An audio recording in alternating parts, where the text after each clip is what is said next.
Hello there, gang. Well, Downing Street got your letters. I know you were writing in your dozens saying, we've seen the content from Swiss. We saw the analysis of Ben 10 and David Cameron. And we want more Cameron, goddammit. That's what we're all calling out for. That's what we're craving for in this day and age, at this tail end of this Tory government. We want David Cameron back. And Rishi Sunak, he read the letters and he yummed and he yard over it and he thought, that could solve a problem of mine. I've got to do something about this Suella Braverman. She's stepping out of line. She's coaxing me to fire her.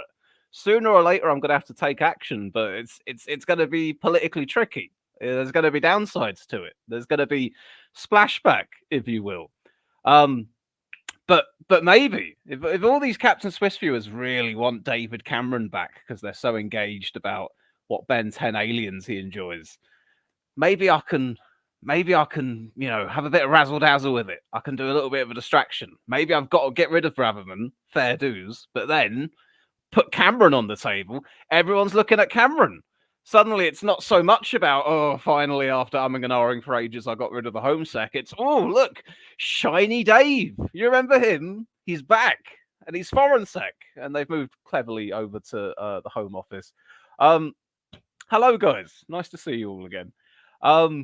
So I'll read some comments in a moment. I've also got John waiting in the wings as a guest here as well. So obviously, I think it was maybe a week or two ago that we last spoke, and I sort of said like, "Oh, I'm up for doing a bit of content and everything, despite all that's going on with family in the hospital." And it's been tricky. It's kind of it's been up and it's been down as far as how I've felt and regarding doing YouTube stuff. But I suppose, funnily enough, Cameron coming out of retirement has been enough to make me kind of go, "Oh, okay, yeah, all right." I'm feeling energized to come talk about David Cameron being back in government and seeing you guys again.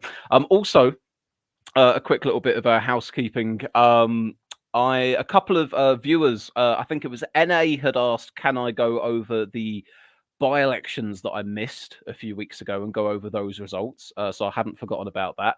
And also, Lee Hallam had given me a long comment, sort of ranking the prime ministers and sort of saying, who was better and who was worse. And I think taking objection to saying that Theresa May, in his view, was the worst prime minister, rather than this sort of rehabilitation of Theresa May.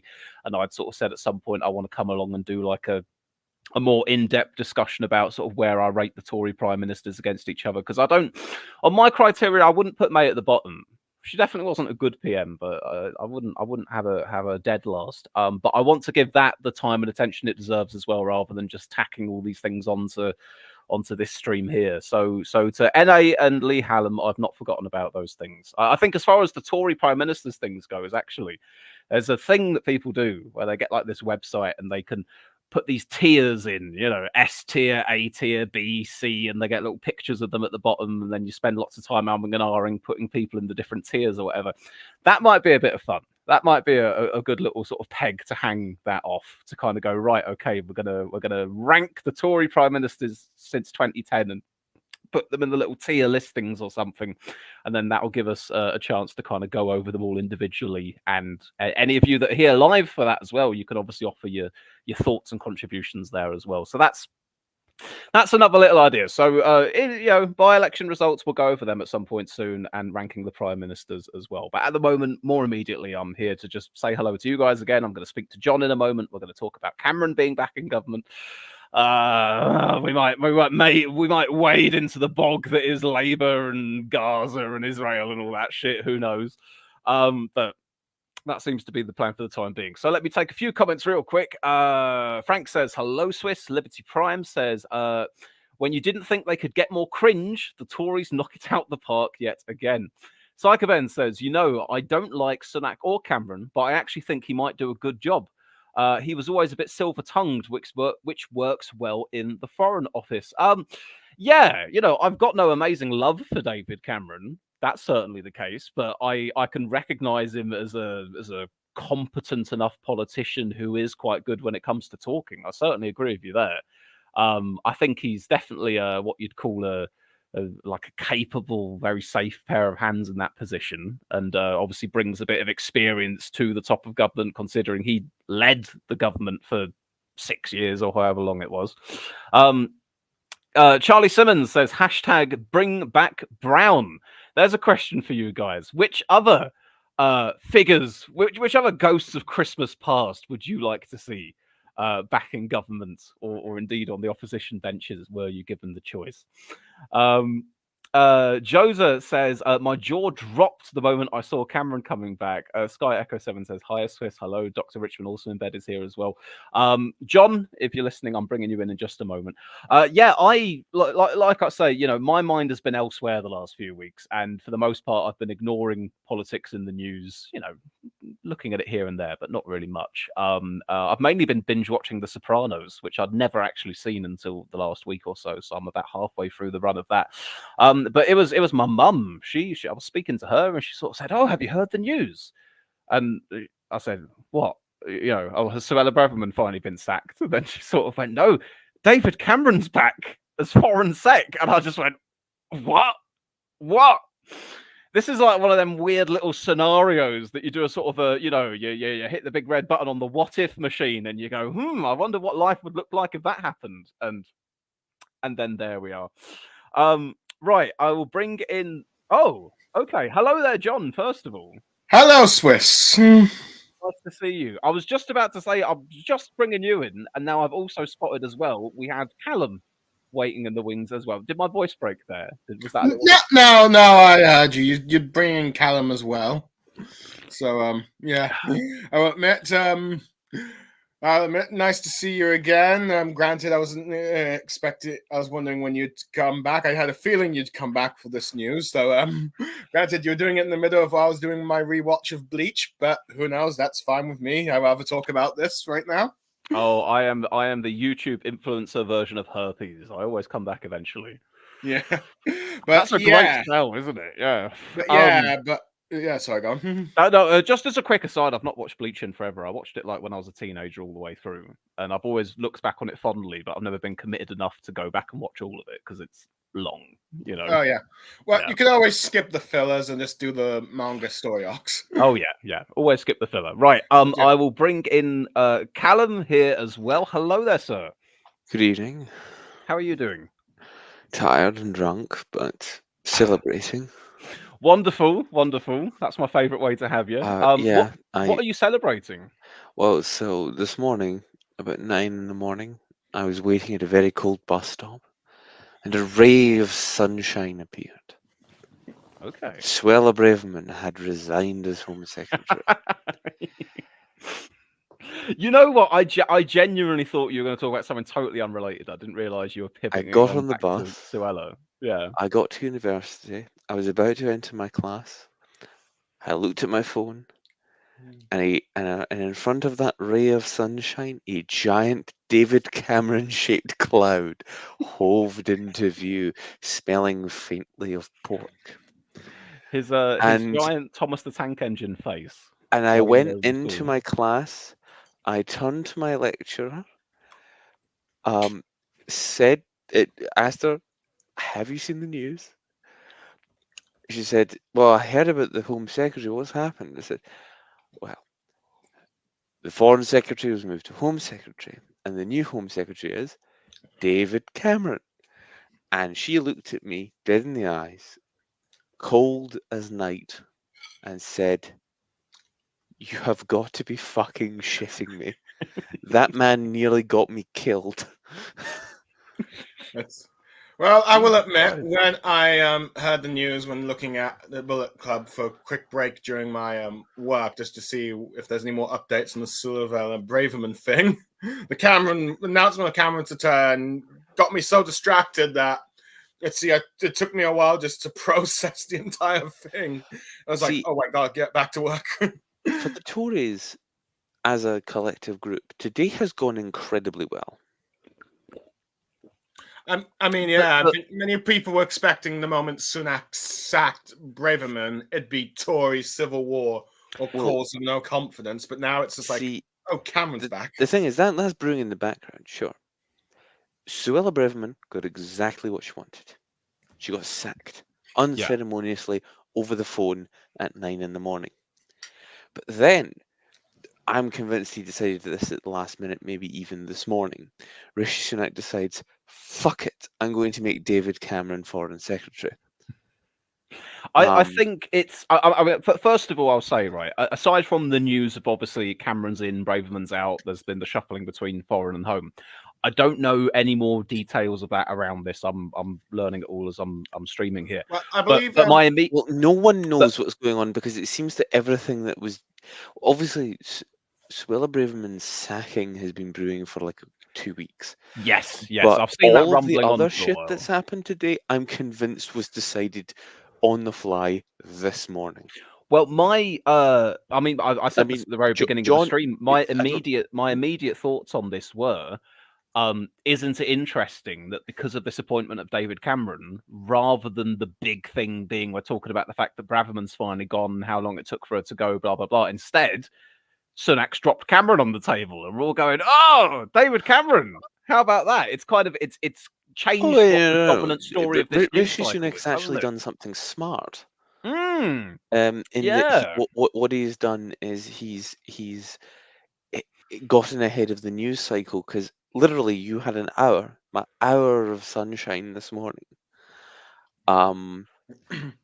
Where all the news was about, all right, okay, so the factionalism in the Tory party has finally reached a head. But no, he throws a dead cat on the table and then takes a massive shit on it. And we're all left look at, did he actually just do that? But this dead cat takes dead cat he takes has the been tough made decisions. Lord Whitney. He takes the tough decisions. Jesus Christ, Chris. This is our file photo of new foreign sec David Cameron. Yeah, pretty here, much. I think I think at Chequers from sometime in the early 2010s, possibly. Yeah. But look, we're now in a situation where only one Tory MP has publicly expressed a lack of confidence in the Prime Minister today. What that means for a week from now, we don't know. I mean, I sent you the meme earlier today of it's been a really long decade, hasn't it? And Tintin turns and says, Captain, it's only been a week. Sorry, yeah. I'll start from the beginning. There's an old quote by Vladimir Ilyich that says, sometimes weeks happen in decades, and sometimes decades happen in weeks. Well, a decade is happening this week, and it's Monday. Well, yeah. Well, it's also how Wilson said, a week is a long time in politics. Yeah, a week is a long time in politics. An hour is a long time in politics. But the main point I think we need to take away from today is that the Tory party is still fucked. It's just it's now fucked in a new way. Yeah, I mean, I don't think that this is any kind of the saving grace. Shift. Yeah, it's not going to save them from their ultimate fate a year from now. They haven't gotten rid of the barbed dildo. They've just changed its shape. That's lovely. Thank you for that. Well, you always invite me. No, if I could, abstract visual metaphor. Yeah. If I can take this metaphor that you brought up first, I'm just continuing on about it. Let's forget about the barbed wire for a moment. But I think that David Cameron has provided some lube. David Cameron is the lube. It's going to make all this a little bit easier. I don't agree. I think the country is fundamentally a different place. Although one party that will be questioning the shape of this dildo is the Liberal Democrats. Now put that on a t-shirt. Well, that will be a bit. One party that will be questioning the shape of this dildo is the Liberal Democrats. That'll be on. I mean, I've already seen episode I've not seen. I have already seen people on the left point out you guys are the ones that backed him in government. So yeah, but the main point I would say is, if David Cameron is somehow able to inject a sense of centrism, sensibility, liberality into the Tories again, the Lib Dems are the only ones that really need to be worried about that. I mean, no flavour of Tories is the one that I'd order from the bar, but the Cameron-esque flavour is it's the most better than what we've got at the moment. It's the most palatable to liberals who live outside of London, but within commuting distance of London, or like in a university town or in the county that surrounds it. So like this is an appeal to, this is to reassure, home counties, Oxford and Cambridgeshire Tory voters. Well, I will admit, I have heard some people say that Labour's starting to might be being a little bit worried that that the Tories are apparently moving to the centre ground. I'm not sure how Well, true that is. But, to the extent that you could describe David Cameron as a centrist, David Cameron is a flavour of right wing which is more easily lapped up by liberals because he's not racist or homophobic or transphobic or he is a war hawk, but like in a way that's like he's not going to suggest we intervene in Israel. He's going to make sure that Tony Blair is the one that gets the blame for intervening in Israel. I'm using a massive oversimplification here, but in a sense, Cameron was like the Tories' Blair. He was their presentationally moderate, sort of reaching across the, in the middle kind of guy that they sort of went, oh, the party no longer seems to be quite what the party was. It's more like the other party. He's the smooth operator, the slick candidate. He's the lube. He's the lube, yes. Blair was the new Labour lube. Even though the Guardian always depicted him as a condom, which I find quite funny. One of the few political cartoons I genuinely found funny when I was 13. But also, Blair is also like New Labour's lube. Now, but he's going in a very interesting direction today as well. And I wouldn't be surprised if David Cameron was to help him do that. What I'm going to do is I'm going to read a few comments and then I'm going to go to a few pre-prepared things I want to share as well. Because I realise that we run the risk of doing this for a very long time, just talking about metaphors about Cameron and lube. And the only thing I'm just going to comment, Swiss, is that, I heard that, a bunch of Cameron's old tweets condemning some of Israel's previous actions when he was Prime Minister have also popped up. So... why have you thrown Israel on the table? I was just about to make some forward progress here. Why are you bogging me down in the Middle East, John? Sorry. Just go with the chat's comments. Go with the chat's comments. I apologize. Okay. Right. Okay. So we'll do a few comments from you guys. Let's see. Where were we up to before?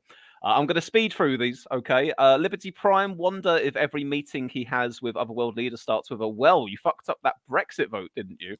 No, he's already had all those conversations. Oh, yeah, I mean, he's met them. Because, like, just because you think that a Prime Minister leaves office, you think he's just... I mean, he's not John Major. He doesn't fuck off to write a book on cricket. David Cameron has been looped up in every hall of power for the last 7 years. Right. You know what? Like a well-lubed person, I want to slide through these comments. Cameron, okay, I want to just. I'll call you Cameron. Sorry, Callum. I've got David Cameron on the brain here. Yeah, right. Don't have David Cameron on your brain. This is probably too late. This is probably too late to say, but Ritzy, if you are under the age of 18, this stream is not suitable for your ears. Right. Okay. Psycho Ben says Sopranos spoilers. They're Italian. I know. Shock. Lee Ball. At last, our representative abroad can display vital Ben 10 knowledge. Well, David Cameron's favorite Ben 10 alien from Ben 10 Hero Force, at the very least, was Heat Blast. There's some trivia. Heat Blast wasn't even in Alien Force. Speaking of Cameron's he's a fucking fraud, isn't he? He doesn't support the right football team, and Heat Blast isn't even in it. Let's see. Okay, to be fair, there was someone that could turn into the Heat Blast alien, but Ben was never really Heat Blast. I'm glad I've got you as my expert consultant on this, John, because what we'll do in a moment is we will revisit the Ben 10 Cameron clip and we'll see what he's got to say, and you can give me your 2 cents on it, okay? Let me power through some more of these. I wish they bring back HH Asquith to government. Great PM. The reaction on Sky News was funny. Lee Ball says H from Steps is more likely. James Fielding says the foreign sec is the easiest job in government, so no surprise they've got it to someone with good diplomatic ties. Joseph says good's a bit much. A man with diplomatic ties. What, like he's well dressed? His Well, I choice wouldn't of describe David neckwear won't Cameron as offend well. them. I wouldn't describe well tie. Yeah, with a diplomatic tie on, a really nice Yeah. looking tie. He's the kind of person that can squeeze himself into any situation. But my point is that David Cameron isn't necessarily someone who has many friends in quote unquote the international community. I'm sure the Americans and the Canadians don't really hate him. I'm sure he's got a decent thing with NATO. But the European Union, bit salty. China, well, the problem is he likes China visibly. But the issue is that the Tory party is now shifted to a very anti-China stance. So, like, is he going to be doing rogue foreign policy? Or is David Cameron going to have to burn all of his bridges in China? I can't imagine Cameron coming in at this point and then suddenly going off the deep end, saying and doing things that are totally opposed to where the government's headed. The reason why Sunak's probably chose him is because he knows that Cameron's not going to stab him in the back. Yeah, because Cameron has nothing to lose. He has a gold-plated pension, a seat in the House of Lords, and he knows he doesn't have to do this job for more than about 12 months. Yeah. Oh, yeah, that's the one thing that I was trying to mention earlier, is that the reason Cameron got this job was he's been just also appointed as a member of the House of Lords, a baroness, I believe. Well, I mean, the two go hand in hand. You've got to, haven't you? If he's going to take up that position, he needs to either be an MP or in the Lords. Absolutely no requirement. Really? No, there are no rules. It's all custom. Well, yeah, but what I mean is custom Custom dictates that I know we don't have a written constitution, but yes, but the point is that the selection of ministers, essentially the cabinet still functions like a royal court, where the ministers advise the king and the king acts based on the advice of his ministers, and therefore, technically speaking, all acts of parliament are passed by the king. All actions of the government are with the Crown's authority. Therefore, there is no strict requirement that they have to be participants in the legislature. It's just that custom kind of forced the situation where David Cameron has to be elevated immediately after he is appointed to the cabinet. Weirdly, the papacy has more written rules on this, because the Pope, after his election by the College of Cardinals, must, if he is not an ordained priest, must immediately be ordained. So if you, for example, were a Catholic man somehow elected by the College of Cardinals, it is prescribed by canon law that you have to be ordained as a priest immediately before you can become Pope. Whereas in the British Constitution, it's much more vibes based. You are a variegated man, being able to jump from lube straight into this. Well, see, the thing is, I'm studying well-researched knowledge of. The thing is, since we last spoke, I became a medieval historian. I see. Well, you certainly know your stuff.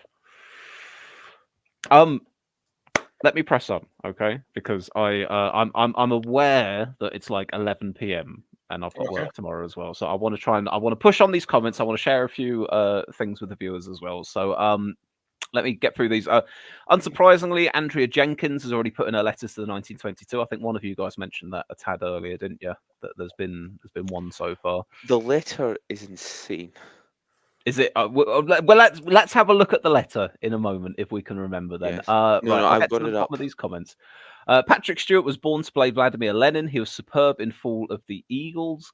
Yes. I'd seen him. Yeah, I've seen the thing where he plays Lenin. Never trust the liberals. Somewhere. We can also rejoice that Teresa Coffefe. Oh, here's me reading it as the Trump tweet. Coffee has gone. Frank says, "Did you like my number 10 style graphics I posted on Twitter? Mentioned you as well." Okay, I've got these. Oh, I think I do remember. Oh yeah, it's just quick question. What do you think of Farage being on I'm a Celeb? Oh man! Oh wow! We're hitting up everything now. I'm worried that this is going to result in political rehabilitation. Is this confirmed, by the way? It isn't. Oh yeah, no, he's arrived in Australia. Just when Cameron's coming back. He's being paid £1.5 million. Oh my god. Oh. You thought Matt Hancock was bad, but the weird thing is, obviously, unless they've changed the voting system, he is going to be made to do all the Bush trials, right? Oh, I can't wait. I can't But wait an to see important it. point is, unlike Matt Hancock, who is a man of limitless self-belief and absolutely no self-respect, I feel like Nigel Farage is going to have a very bad time.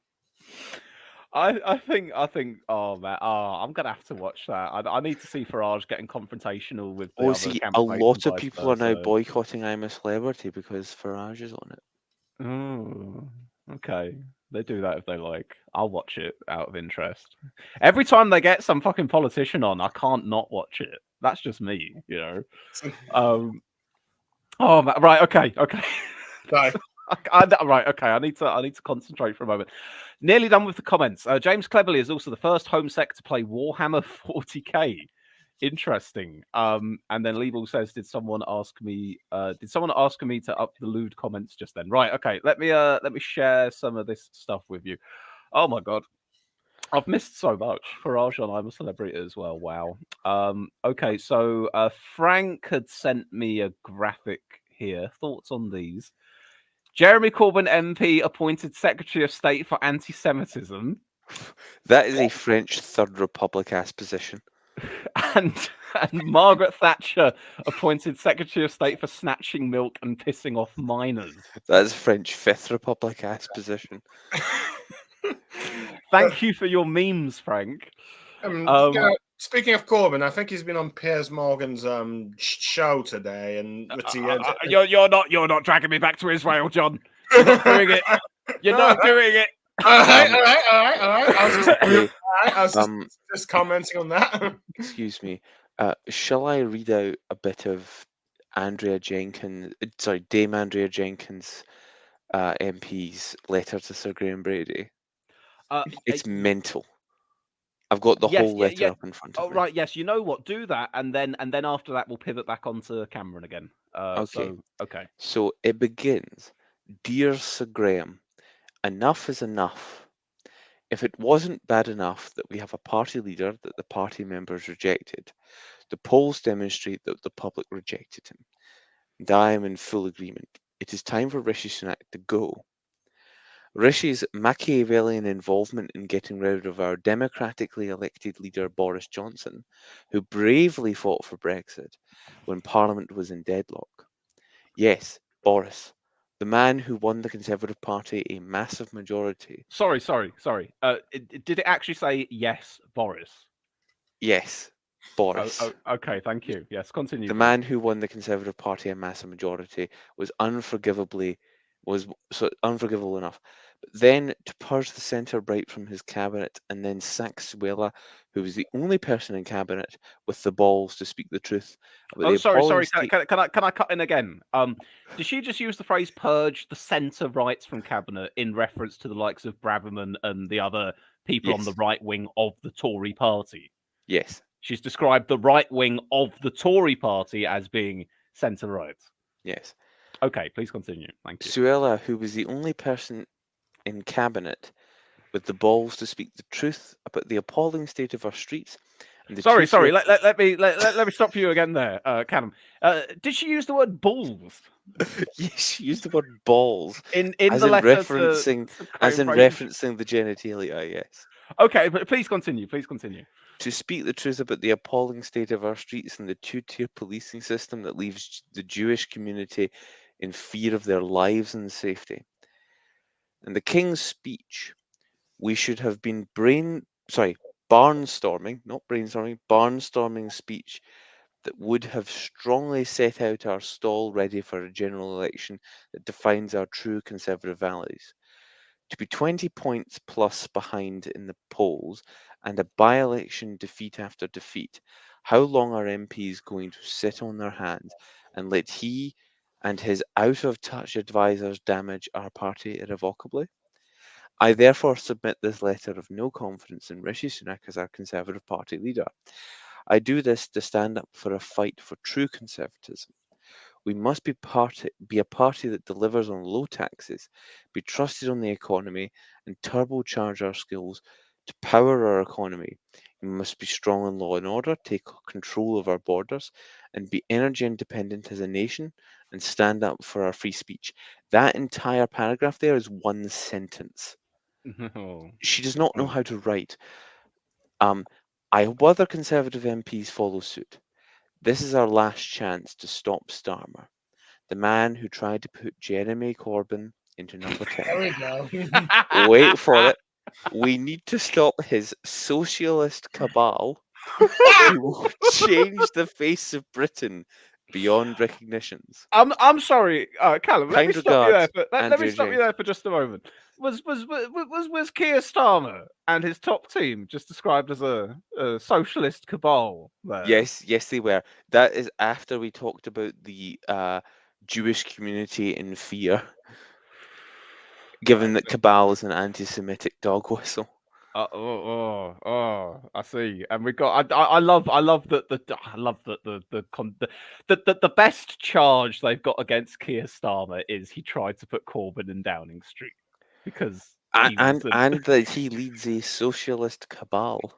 Well, yeah, there's that as well. But I mean, the Tories always say that Labour are scary socialists, regardless of whether they actually are or not. They just kind of always do that, But it's humorous to me that the best thing they've got on Starmer is just to go, oh yeah, that's Starmer. Oh, he was a minister under Corbyn, wasn't he? But looking at this letter, it's so badly written. There's so many run-on sentences, so many commas that don't make sense, words that are capitalized for no apparent reason. It's clear that this letter was written in haste by someone who was, for lack of a better term, emotional. Now, I remember Annabelle, God bless her soul, would have ripped this letter apart for its complete butchering of the English language. She would have done. I was very curious how she would react to the return of David Cameron as well. Oh well, that's I don't know about that, but I know she would have ripped this letter to shreds. This is for any viewers who aren't aware. Annabelle is Angels, who was on the channel for a number of years. Dearly departed, indeed. But no, yeah, she would have. I mean, I remember the way that she'd get when she'd just have this aghast outrage at things that the Tories were doing, and she'd go on like a total tirade, usually about Boris Johnson or Brexit at the time. But I can, complete and utter incompetence or something like that to do. Wait, sorry, Andrea Leadsam's back. Sorry to interrupt. I know that Andrea Leadsam's back in government. Andrea Leadsam's back. What is this? Is this a fucking reunion special or something? What's happening? I was joking in Bullet earlier on, right? I was joking and saying, what? It's the 14th and final season of the Tory party, and they're changing things up. They're bringing back a few familiar faces because they know that they're rebooting the cinematic universe next year, and it's going to be Labour government directed by James Gunn instead. But they really are bringing back a few faces, aren't they? Interesting. Okay, let me read. There's a comment here that pertains to that. Frank says, breaking, Right Honourable Dame Andrea Leadsom MP to be Parliamentary Under Secretary of State in the Department for Health and Social Care. Leadsom's back in government. And Psycho Ben adds that James Cleverly, because he plays Warhammer 40k, is based. There you are. I mean, he plays Tyranids. He's not that based. See, I recognise that that's a thing I don't get the reference to, but I'm sure it was clever, nonetheless. Cleverer than him.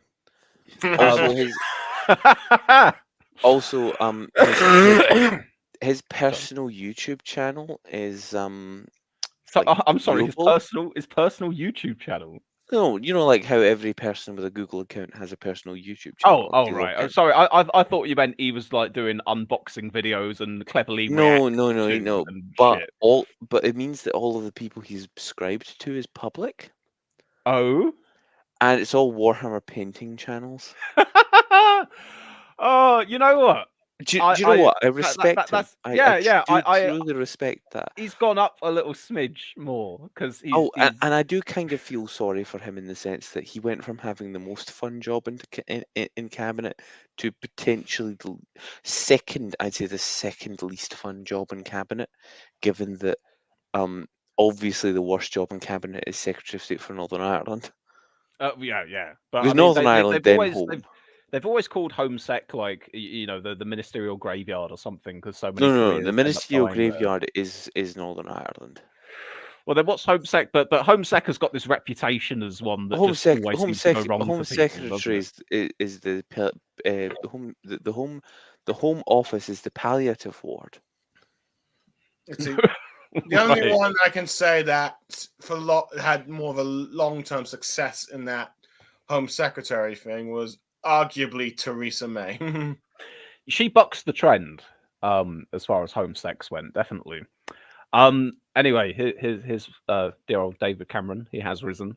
So we're coming back to David Cameron for just a moment. And it's a good excuse for me to just that gif of Ed Miliband. Do you know what would be the most funniest thing if Keir Starmer made Ed Miliband shadow for a second, and then you get a rematch of Ed Miliband versus David Cameron. Miliband and Cameron. Oh, you know what? It's like, I mean, I keep track of WWE from time to time, and every few years John Cena comes back. And it's a bit like, oh, John Cena's back. Ed Miliband is Shadow Energy Secretary. Yeah, I know. Yeah. But if he got shuffled, Volcano Ed, he's got a lot of power to him. Anyway, right. David Cameron, we're back on this again. So I just want an excuse to share this clip again, and I also want John's thoughts on Ben 10 specifically regarding this, because he says that there's a bit of scandal here, potentially, as far as who David Cameron's favorite Ben 10 alien is. So this was a little gem from the past that was unearthed about a month or so ago, and I kind of obsessed over it. And then it's almost as if using the power of meme magic, suddenly David Cameron's back in frontline politics again. Like, after I'd not thought about him for years until this Ben 10 thing. So here's the clip. Tell me if you can hear it. Do you like Ben 10? Can hear it. Because my son... Hear it, yeah? Okay. Yes. All right, here you are then. Do you like Ben 10? Because my son does. Okay, who's your favourite alien? My favourite alien, probably Heat Blast. Okay, in the new Ben 10 series, Ben is taking on more of a leadership role in saving the world. What lessons do you think Gordon Brown could learn from his example? I think quite a lot, actually, probably, but I'll watch the film and tell you afterwards. Okay, Ben 10 is really experienced at saving the world. What advice should he give Gordon Brown on saving the economy? It's a very good point. Tell it like it is. Okay, does Barack Obama think you're cool? I've no idea. I doubt it. Thank you very much, Mr. President. Thanks a lot.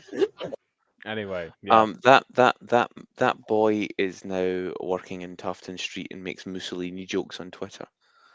I don't know if he individually does that, but that's the kind of person that asks David Cameron questions like that. He's going to be a prospective Tory parliamentary candidate on a campaign to like make Wales a colony.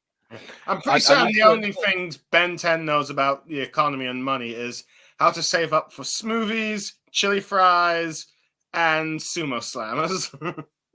Okay, so maybe Ben 10 could be like, business sec or agriculture or something. He's got, something of that kind of a realm. So I want to ask you, so I think I mistakenly maybe called it Hero Force at the beginning of the stream. I think actually it was Alien Force. Yeah, Alien Force. But so this is at the premiere, I think, for Alien Force. It might be the first season or one of the seasons. You're saying that David Cameron's favorite Heat Blast did not appear in this. No, well, at least Ben did not turn into Heat Blast in Alien Force. Alien Force was mostly Ben turning into some new aliens. Like one of the most common was like humongous sort of dinosaur that grows into a more larger giant, which was more of his sort of muscle alien. Well, I'll tell you why David Cameron's favorite Heat Blast wasn't there. Ben 10 had all of his new aliens. Heat Blast was away fixing the roof while the sun was shining. There was an alien that was kind of similar to Heat Blast, Swamp Fire, but it felt more like a fusion of Heat Blast and this sort of vine alien I can't recall the name of from the original Ben 10. Though granted, Ben would not become Heat Blast again until I think Ultimate Alien, which pretty much brought back all the old classic aliens with all the new ones, as well as Ultimate Alien forms for some of those aliens. The only classic ones I remember Ben transforming into in Alien Force were Diamond Head and, let's see, Way Big. Well, John, as my Ben 10 correspondent, thank you very much for your 2 cents there on David Cameron's fraudulent. Well, no, maybe not. Maybe Cameron had watched the original Ben 10 that had Heat Blast in it, and then that was his favorite, and then the new series had different ones in. Maybe I'm getting a little bit too granular with the analysis. Just to let people know, for the record, I have not recently rewatched Ben 10. This is what I remember from like years. Okay, but we've got here a little clip here of David Cameron on the BBC with him being back on the front bench. He might tell us who his new favourite Ben 10 alien is. I have a feeling he won't, but we can hold out some hope. I assume that his son has outgrown Ben 10 at this point. Oh yeah, that's a good point. Oh, we're probably not going to get any Ben 10 from Cameron, are we? To be honest, the last Ben 10 show, which was a reboot, I believe, ended a couple of years ago. Okay, right. Let's play this clip then. I know it's not usual. And can you guys hear that? Yeah. Yeah. Beautiful. Well, I know it's not usual for a prime minister to come back in this way, but I believe in public service. The prime minister asked me to do this job, and it's a time where we have some daunting challenges as a country: the conflict in the Middle East, the war in Ukraine, and of course, I hope that 6 years as Prime Minister, 11 years leading the Conservative Party gives me some useful experience and contacts and relationships and knowledge that I can help the Prime Minister to make sure we build our alliances, we build partnerships with our friends, we deter our enemies, and we keep our country strong. That's why I'm doing the job, and I'm delighted to accept. You have expressed publicly recently disagreements with the Prime Minister. Have you promised to button it? Is it a collective responsibility from here on in? On the whole, as an ex-Prime Minister, I've tried to keep quiet about politics, stay out of politics. It's hard enough being Prime Minister without having your predecessors endlessly giving a running commentary. But look, of course, I've disagreed with some individual decisions, but politics is a team enterprise. I've decided to join this team because I believe Rishi Sunak is a good Prime Minister doing a difficult job at a hard time. I want to support him. I'm a member of the team, and I accept the cabinet collective responsibility that comes with that. My God, it's like he never left. Yeah. He's just totally the same David Cameron. Obviously, I mean, you know, different role, looking older, all the rest of it. But it's classic Dave. He's not changed at all. Same kind of a. It's only been 7 years, to be fair. Yeah. The other thing is, Totally I the forgot. right thing. I was wanting to look up, David Cameron's children to figure out, what he was talking about Ben 10, like how old his kids were and like how old they'd be now. And then I remembered, so one thing, the son he was probably talking about was his youngest child, who would probably have a youngest son, who was probably about 4 when that interview was conducted. But his older son died aged 6.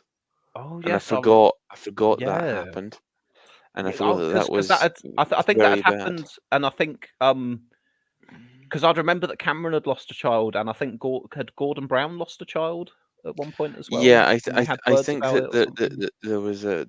there was a spate of tragedy. Yeah, Because as much as we think these people are dickheads, They do they're have not their own inhuman personal about it. yeah. personal relationships. Well, that is your reminder, folks, that David Cameron, like all of us, in his own way, is a human being. To a greater or lesser extent. Right, I want to read a little bit of this article here, and I'm going to go as quick as I can. I'm going to lube myself up and slide on to the finish. David Cameron has said Jarring shift in tone. Look! I Cap, you shush, quiet. But, I didn't invite you to bring the mood down as you did. I was respectful for a minute, and now I'm jumping in and lubing up. David Cameron said, for fuck's sake. Okay. David Cameron has said he wants to support Prime Minister Rishi Sunak at a hard time. Oh no. Oh no, it's making me think of lube again. After making a dramatic comeback, oh dear, to government in a major cabinet reshuffle. The former Prime Minister has been appointed Foreign Sec and accepted a peerage to take the post. He replaced James Cleverly, who became the Home Sec after Mr. Sunak sacked Suella Braverman. Lord Cameron admitted it was not usual for a former PM to come back, but he said at a time where the country faced daunting challenges in the Middle East and Ukraine, he hoped his experience would be helpful to Sunak's government. I've decided to join this team because I believe Rishi Sunak is a good Prime Minister doing a difficult job at a hard time, Lord Cameron said. I want to support him. Mrs. Braverman's sacking kickstarted Monday's cabinet reshuffle by Sunak, whose party is lagging far behind Labour at the opinion polls after more than 13 years in power. Mr. Sunak's decision to sack Mrs. Braverman came after the former Home Sec accused Metropolitan Police of bias in its handling of protests. The Prime Minister spoke.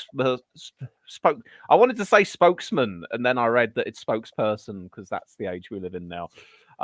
Stressed the importance of having a united team and acknowledged there had been differences of style between Braverman and Sunak. Differences of style. Well, you could put it that way, I suppose. In a speech at the Lord Mayor's banquet in London, I can't read today, Mr. Sunak said that the world faced deeply challenging times and it falls to us to do everything we can to shape these events. He said that the UK government delivered one of the most significant years for British foreign policy in recent times and praised Mr. Cleverly for his work on Ukraine as Foreign Sec. I'm pleased to have appointed the new Foreign Sec, blah, blah, blah, blah, blah, blah, blah, blah. In key changes, Steve Barclay took Theresa Coffey's job as Environment Sec and Victoria Atkins became Health Sec. Oh, there's a big reshuffle underway at the moment then.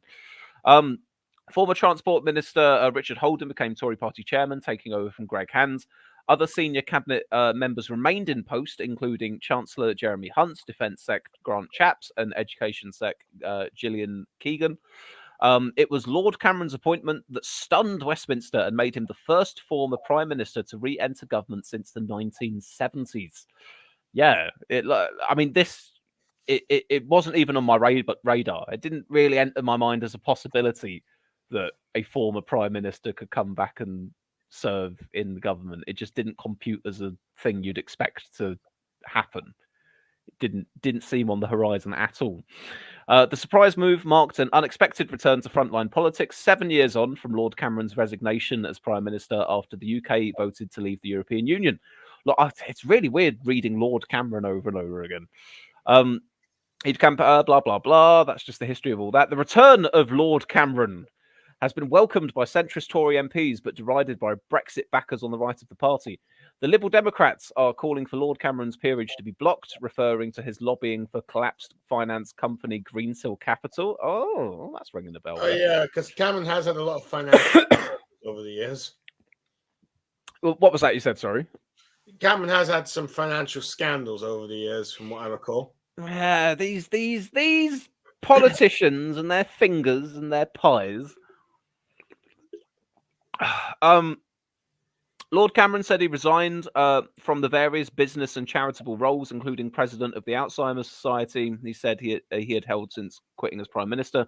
I have one job, to be Foreign Sec and work with the Prime Minister for the UK to be as secure and prosperous as possible in a dangerous world. Right, I'm just skimming this now.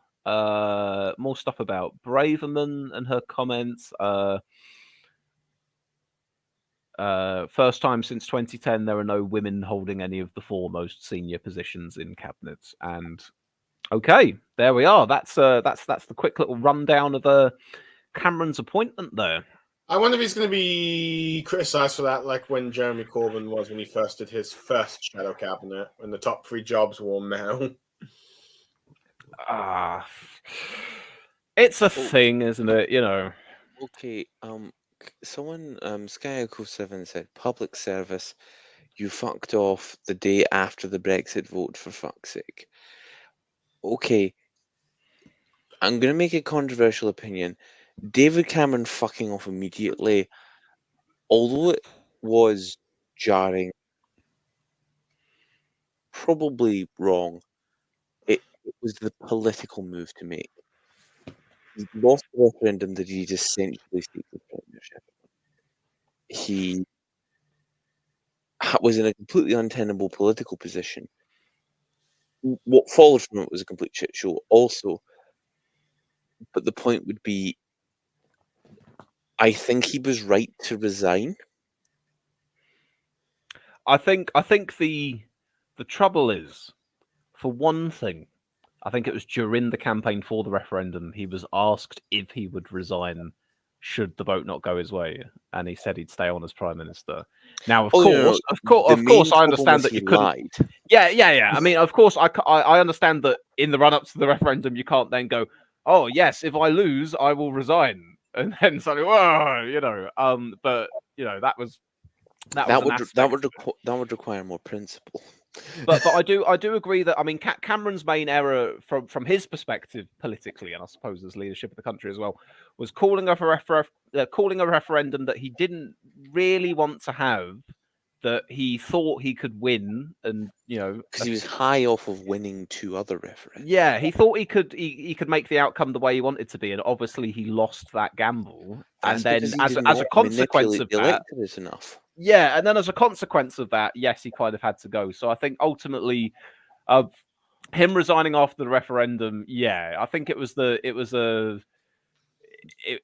of political destiny that would have to happen. But you're also right that he created that mess and then he walked away from it. You can't discount the fact that is still what ended up happening, whether or not politically he probably couldn't have continued anyway. He still made that situation. That was his bed that he made, basically.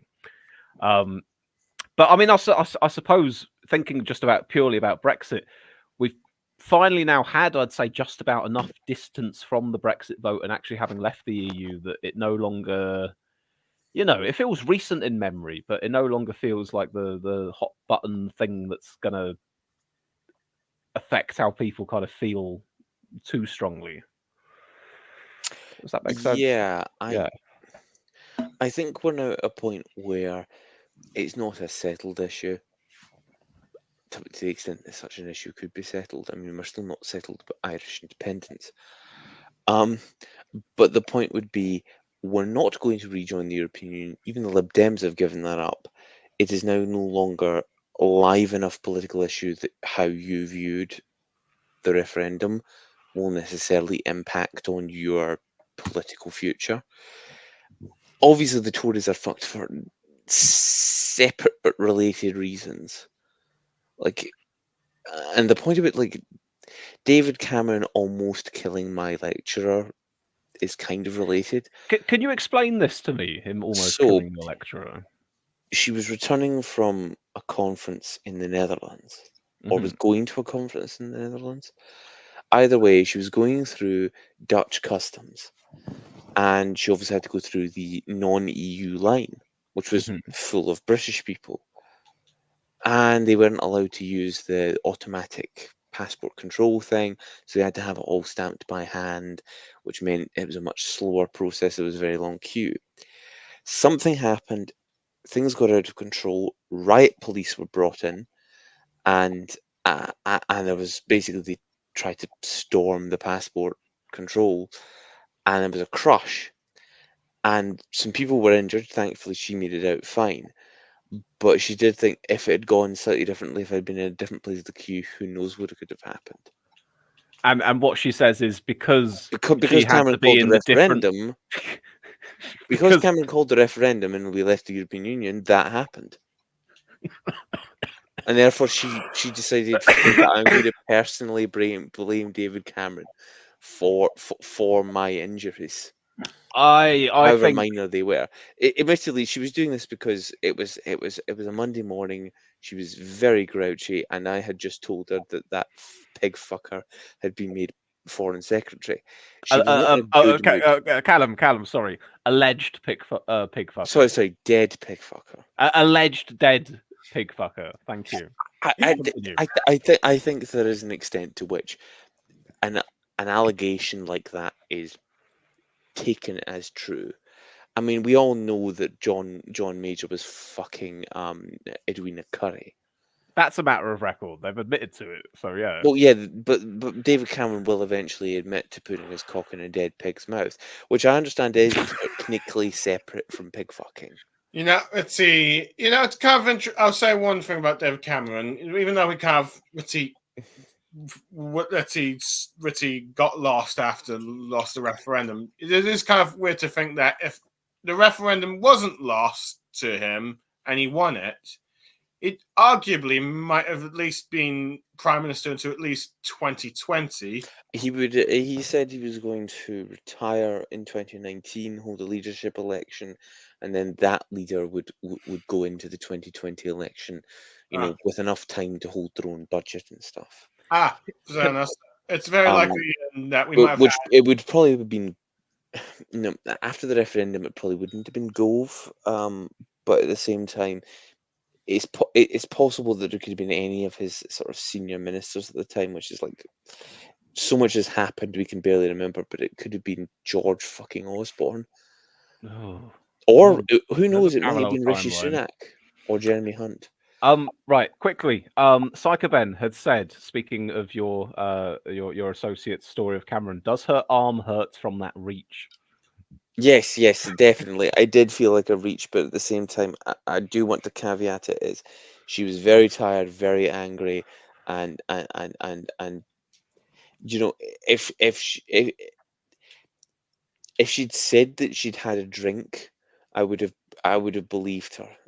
She was in a weird mood this morning. I wonder, says, would have been Johnson or Osborne or May. Well, no, I think Theresa May would have been too old and would have wanted to retire. Johnson would have probably just fucked off and done something else. And Osborne, maybe, I suppose it would have kind of depended upon what would have happened between 2016 and 2019 if we hadn't left the European Union. It's right. I'm mindful that I want to wrap this up in the next few minutes, actually, because I wanted to keep it to about an hour, so I'm not going on too late. There's one more thing I was going to say. Yeah, just when we're talking about Cameron having left office and sort of, where he's been in the time since, I was thinking, when have I actually seen him pop up? And then I just remembered, actually, the last time I'd actually seen him get involved in something was his intervention on HS2 about a month or two ago, where he'd done that tweet saying didn't approve of Sunak scrapping it. So in that interview clip that we saw of Cameron there, where they were saying, "Oh, you voiced policy differences and stuff," it was only a couple months ago he'd sort of said, "Yeah, no." It's because David Cameron views himself as the man who was going to reinvent British public transport. But only he believes that. Everyone remembers him as the Brexit pig fucker, soft on China guy. I just believe even the Labour Party is more harsh on China than David Cameron was. I always, when I think of David Cameron, I think of a caricature of a shiny-faced man telling an interviewer that he's doing what he's doing because it's the right thing to do, and you've got to fix the roof while the sun is shining and take tough decisions, because those particular and a long-term economic plan, because those particular phrases were present in every single interview. He presided over 6 years of when public money at least was basically free. Like low interest rates means that from the perspective of a financial institution, money is effectively free. And what did they do with that? They lined their own pockets while killing hundreds of thousands of people. Callum, they fixed the roof while the sun was shining. Please. I'm sorry, but does the roof look fucking fixed to you? Look, thank goodness that they slashed public services in order to balance the books. They slashed public services in Britain is 2 months of 2 months of failed paychecks away from a revolution. Yeah, and think how much worse things would be if they hadn't done that. Labour crashed the economy, Callum. Didn't you hear? Have you not seen the note they left to the Treasury? Yeah. To be fair, there is no hope in British politics. Enough of me taking the piss. Genuinely, I have no hope. Oh dear. Well, that's a nice optimistic note to end things on for the stream. No, embrace pessimism. Yeah, the one thing I say is, Swiss, with the return of Cameron, that leads the possibility is, will Starmer bring back either Brown or Blair? I mean, Yeah. I don't think that we're at a point where they're trying to one up each other, going, "Oh, you've brought back a former prime minister. Well, look at this." Gordon Brown's already a special advisor to Keir Starmer. And Blair is, he's Palpatining off in the background. Blair wants to form an Israeli government. Why? Why have you done Israel again? Just when I was about to get out. Just when I was nearly free. Tony Blair has stated that he wants to oversee the peace process in Israel. Well, I mean, Northern Ireland was a feather in his cap, wasn't it?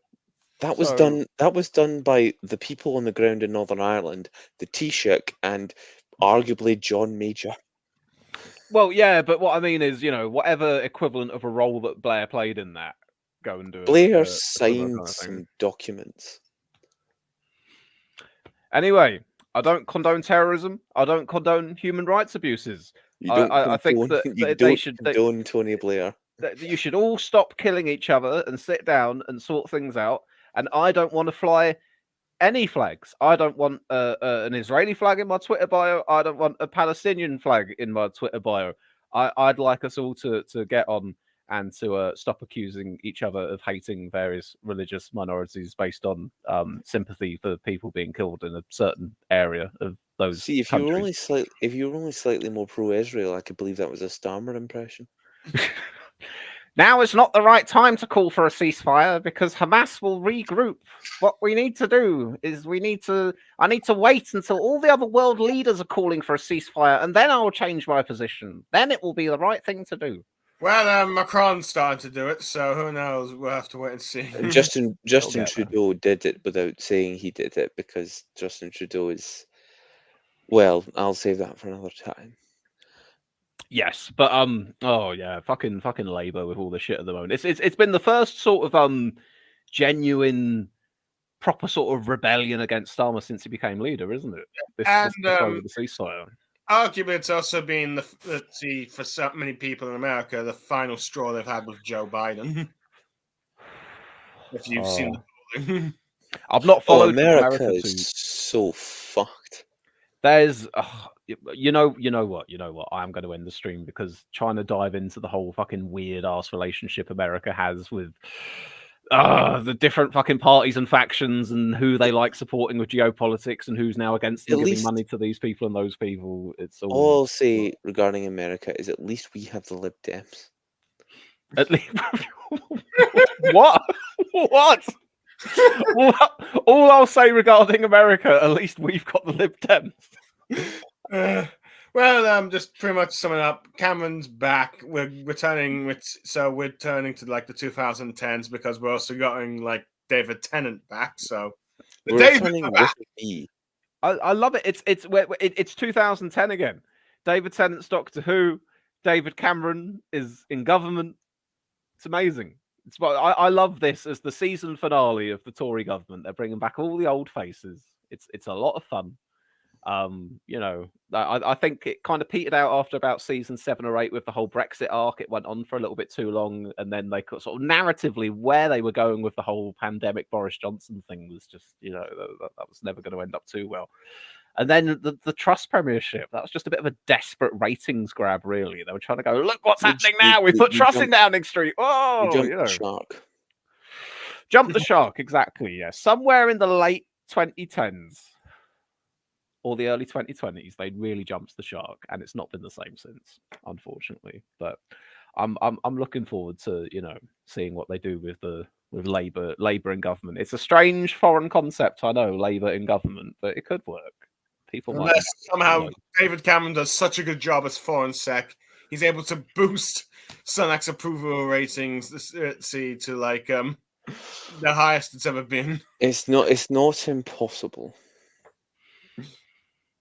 Right.